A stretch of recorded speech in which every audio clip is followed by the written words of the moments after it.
Hello, everyone, and welcome to 403B Basics, how your school retirement plan actually works. My name is Adam. I'm a financial advisor with 403B.pro. And as the slide says, today we are going to talk about how your 403B actually works. So, first and foremost, who is 403B.pro? 403B.pro was founded with a clear mission: help educators keep more of their hard-earned money by providing transparent, low-cost retirement guidance. We bring over a decade of experience working with teachers, school staff, and retirees throughout Central New York. As a disclaimer, securities and advisory services offered through LPL Financial, a registered investment advisor, member of FINRA and SIPC.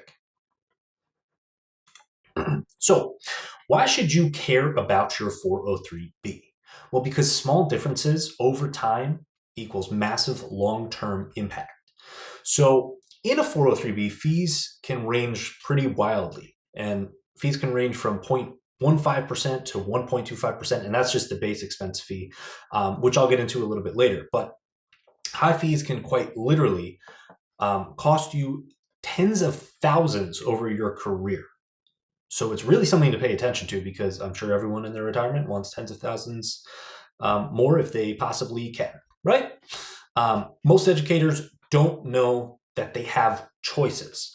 Most districts offer multiple vendors, and many teachers aren't educated on their options by advisors, and they choose whatever vendor stops by their teacher lounge. This webinar is designed to help you understand your options so you can keep more money in your pocket. So, what is a 403B? Well, a 403B is simply a section of the tax code. It's just like a 401k. A 403B is a retirement plan for people in public schools, nonprofits, and hospitals. 401k can pretty much be any for-profit company. Both will allow you to go pre-tax and Roth. Sometimes for 403Bs, it's what your administrator allows. Same thing with 401Ks. But that's something a little outside of the scope of this presentation. What types of investments can you hold in a 403B? Your 403B can be invested in fixed annuities, fixed index annuities, variable annuities, mutual funds, investment advisory accounts. Those are the main ones. Each option has its advantages, disadvantages, and different fee structures. And that's kind of what we're going to get into a little bit in this presentation. So, annuities. So, fixed annuity. A fixed annuity doesn't expose you to the market. So, it's a little bit safer, but doesn't allow for optimal growth. And the returns are usually quite less than if you were exposed to, let's say, just the general market. But in general, less risk equals less chance of a reward.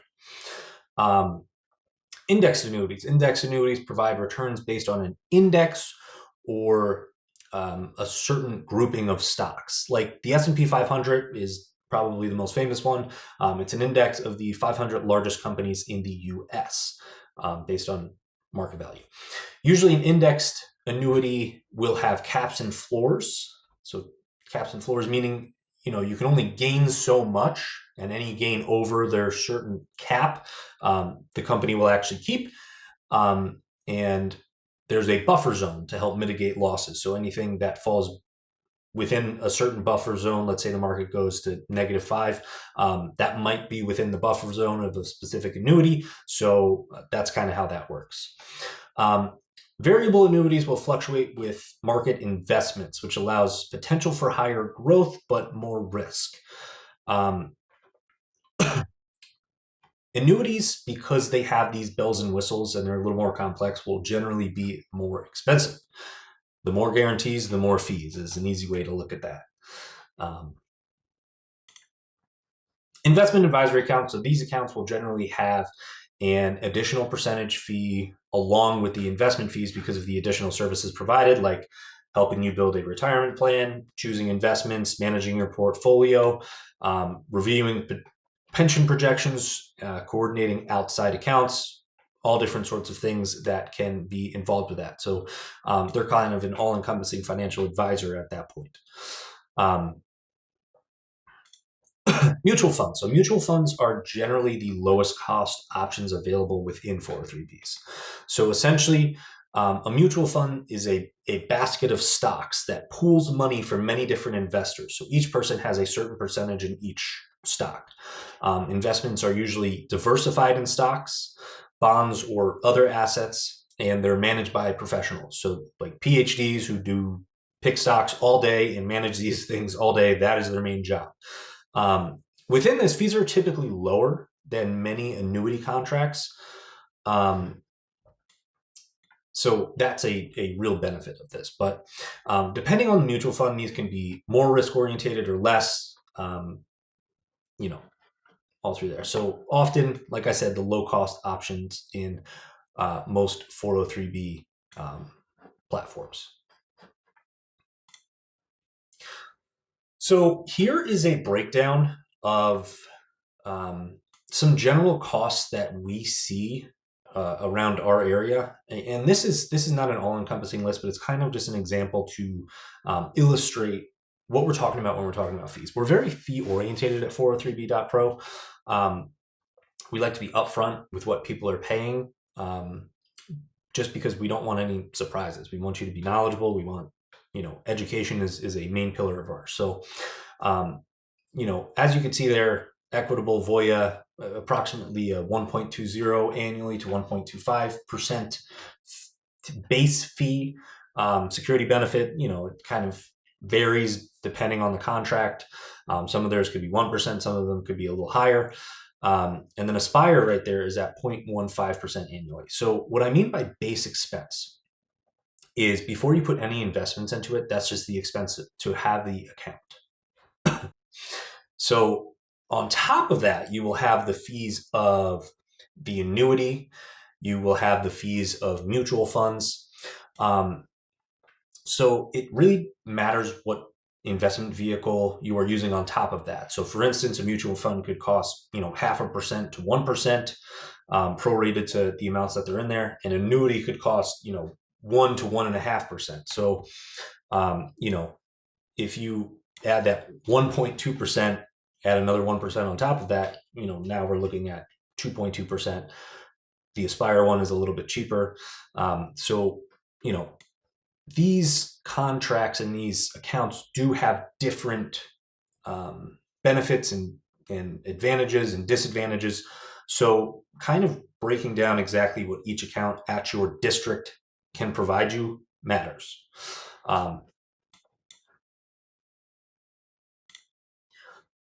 So there's some common costly mistakes that we see teachers make. So mistake number one is choosing the salesperson instead of the plan. Okay, so generally, because you guys are educators and that's what you do all day, you'll have someone come in and say, "Oh yeah, this is what you need," blah blah blah blah blah, right? Without being able to have the time to break down, hey, this option, I want this annuity because I want a protection of principal rider on it, or I'm investing, so I expect this to go up, so I'm not really worried about a protection of principal rider. I'm more worried about market growth, and I'm worried about the growth of the account, so I don't want to pay as much in fees. So making sure that you're choosing the appropriate plan for you instead of just whatever is presented to you is important. Mistake number two is investing in a way that doesn't match your risk level. So generally what we say to people when we're asking about risk and how much risk you could tolerate, we'll ask, okay, on a scale of 1 to 5, 1 being super safe, 5 being super aggressive, where do you put yourself? And to quantify it a little more, if you are a person that looks at your account one week and it's up $2,000, and you look at your account next week and it's down $2,000, and you're like, that's just investing. I think over time, because I'm more risky in this investment, it'll go up. Then you might be a more risk-oriented person, right? But if you're, let's say, closer to retirement, and you're like, no, I want this to be pretty stagnant. Okay, then you might be someone on the lower end of the scale, of 1 or a 2, who who's more interested in just maintaining their principal, meaning maintaining the amount that they have in the account versus it growing over time. So if you are investing in a way that doesn't match your risk level, you're going to have like this negative connotation to investing, right? So there's different ways that you can invest, different ways that we can, for instance, mutual funds, different ways that we could stack that basket of mutual funds so that it matches your risk level. And, anytime you're invested in the market, there's some, level of risk involved. But through diversification, through, just picking the correct investments for you, we can mitigate that to some degree. And then mistake number 3 is leaving old 403b/401k accounts untouched instead of consolidating them. So we hear it all the time. People are like, yeah, I had this job 10, 15 years ago, and I had this old account there that I forgot about, and it's still there. I don't know how to get it over. We help with all that stuff. So we're able to help you get it all into one place so that you know what all of your investments are. Hey, these investments match my risk level. It's not like I have a crazy one over here and one that's getting 1% that's been in an account for 20 years over there. So having it all together in one spot makes it so you can make better decisions. It makes it so we can help you out in a much more streamlined way. So those are some of the costly mistakes that we see teachers make. So risk tolerance, we've kind of already talked about this, but everyone's comfort level with risk is different. We use that 1 to 5 scale to help you choose investments that match your age, your goals, your timeline, your comfort level, your investment horizon, all sorts of different stuff. Higher risk can mean higher return, but only if it's appropriate for you. So we take all of these things into account as well as asking you that question. How much should I invest? This is a common thing that we hear. A good general target is saving about 10 to 15% of your income for retirement. But your mortgage, student loans, childcare, and expenses all matter in that, right? So sometimes you can't start at 10%. Sometimes you have to start lower than that. Sometimes you're like, hey, you know what? I can do $50 a paycheck and that's it. Sometimes you're like, I could tolerate $500 a paycheck because, of my income, because of my expenses. So we do help you mitigate that as well. It's not good to, it's easier to start low and increase over time rather than try to take it back out after you've already contributed. That comes with its own costs and its own issues. So we can help you determine what you can comfortably afford, what gets you on the right track for retirement. So we have some tools that we could use to project out, like, okay, if you invest this much, what does that potentially look like over time? We can't make any guarantees about the future, right? But we can look at the data that we have from the past, however many years and project that out. Like, hey, if this exact same market conditions happen, this is what we could be looking at. There's also things called Monte Carlo simulations that run a bunch of different simulations. And we could show you like the worst outcomes, the best outcomes, the medium outcome, all sorts of different stuff like that. So, we can also help you determine when to increase contributions. So this is important, right? Over time, as your income increases, that 10% is actually going to increase a little bit. So increasing contributions over time matters as well. And that is what's going to really stack that account and get you to a point where you could retire effectively and meet the goals that you want to meet with retirement. We can also help you adjust to life changes, right? Because it's a fact. Life does change. Sometimes people, when they're investing, when they're 22, fresh out of school, their life's a little bit different than at that point than when they're 40. They have a family, they have a house, they have different expenses, they have, the furnace that breaks. So helping you kind of adjust to some of those life changes matters as well.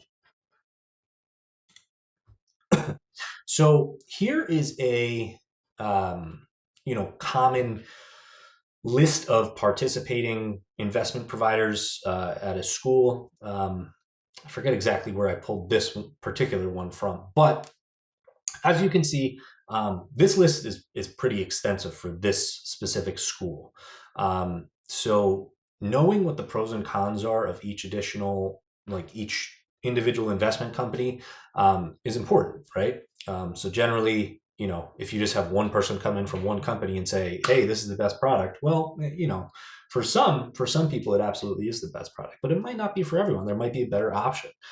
So that's something that we um, at 403b.pro can actually help people do. So we're not captive agents. We don't work for a specific company so that we can only sell specific products. We can actually look at the full range of investment providers available at your specific school and help you, kind of go through the pros and cons of each one and develop, the best decision for you. How do we compare your options, right? So when you meet with us, we provide a simple side-by-side comparison of provider fees, investment choices, flexibility, surrender periods, um, ability to take loans, ability to take hardship, not deduction, distributions, things along those lines, risks, your projected retirement benefit, all sorts of different stuff. Because sometimes even based on stage of life, might make more sense to go with one company versus another company. If you think that you're going to have to take some loans throughout the period that you have your 403b, it might make more sense to go with one company versus another company. If and then even within that, the investments options available at each company are different as well. So it might make more sense for you to have a variable annuity insurance contract, or you just might want the lowest fee structure and to invest in mutual funds and be diversified and watch your account grow over time. So our goal is to help you choose the most cost-effective, transparent option and the best one for you. So some additional services we offer at no additional cost is 403b setups, rollover assistance, consolidating old accounts, life insurance, help navigating that, tax planning, estate planning support, and our meetings are complimentary for educators. So what are the next steps? So if you want to set up a meeting with us and you maybe already have a 403b and you just want us to review it, you want to know the fee structure, you want to know what your other options are, feel free to book a meeting there. If you've never had a 403b before and you're like, I don't know where to start, book a meeting with us, okay? We can help people through all different stages of this process. And whether you already have had a 403b account for several years, and you just kind of want to see what other options there are, you want to lower your fees, you want to see what your fees are because you don't know, because it's not listed on the your statement, we can help you with that. We can also help with rollover assistance, so consolidating those accounts, getting everything into one place so that we can manage it the most effective way possible. That's something else that we can help out with. So feel free to book that meeting there. You could either scan that QR code or you could go to 403b.pro/meet, and there's some options for setting up a meeting with us there. And then finally, if you have any questions, email us at advisors@403b.pro. You could call us at 315-888-403b, or you could visit 403b.pro. Thank you so much for watching this webinar, and I hope that this cleared some things up for you and you're a little more educated on 403bs and the different options that you have. Again, my name is Adam. Feel free to schedule a meeting. I hope to see you soon.